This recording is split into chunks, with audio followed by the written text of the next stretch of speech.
सुप्रसिद्ध फिल्म निर्माता निर्देशक सुभाष घई ने भारतीय सिनेमा को एक से बढ़कर एक फिल्में दी। कालीचरण से उन्होंने फिल्मों में शुरुआत की, फिल्में बनाना शुरू की और उसके बाद लगातार सुपरहिट फिल्में उनकी आती रहीं।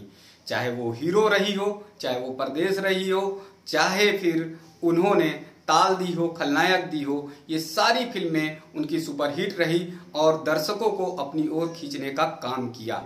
भारतीय सिनेमा में राज कपूर के बाद अगर शोमैन के रूप में किसी को जाना जाता है तो वो है सुभाष घई।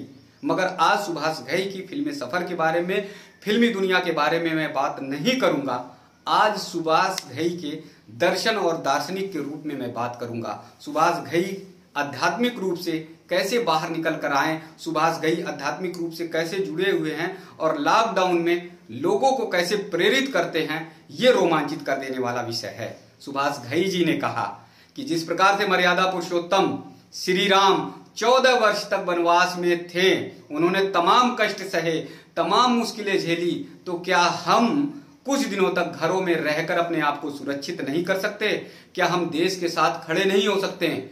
हम सब में वो शक्ति होनी चाहिए, हम सब में वो ताकत होनी चाहिए कि हम देश के साथ खड़े रहें, अपने आप को सुरक्षित रखें और कुछ दिनों तक घरों में रहें, घरों से बाहर ना निकलें। उन्होंने लॉकडाउन में तमाम तरह की बातें शेयर की जनता से, पब्लिक से, अपने दर्शकों से, और जुड़ते चले गए और उनमें जो जो आध्यात्मिक बातें आई वो दिल को छू जाने वाली हैं।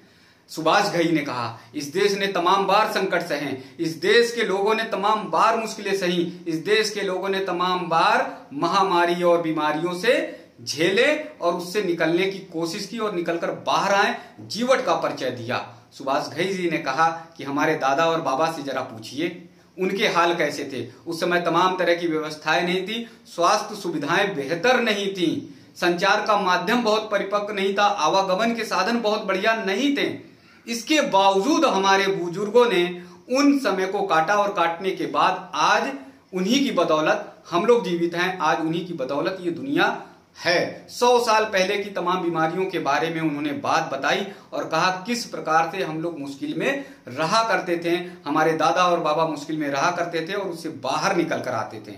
सुभाष घई जी ने कहा कि इस जंग को भी हम जीत जाएंगे, इस लड़ाई को भी जीत जाएंगे। उन्होंने प्रकृति के बारे में कहा कि हम लोगों को प्रकृति से अब सीख लेनी चाहिए। ये बहुत बड़ी सीख देने वाली प्रकृति का एक बहुत बड़ा परिवर्तन और बदलाव है जिससे हम सब कुछ सीखना चाहिए। एक बात कही, एक गीत उन्होंने गाया, जीत जाएंगे हम तू अगर संग है, जिंदगी हर कदम एक नई जंग है, जिंदगी हर कदम एक नई जंग है। इसको कहकर उन्होंने लोगों को जीतने के लिए कहा, कोरोना वायरस को मात देने के लिए।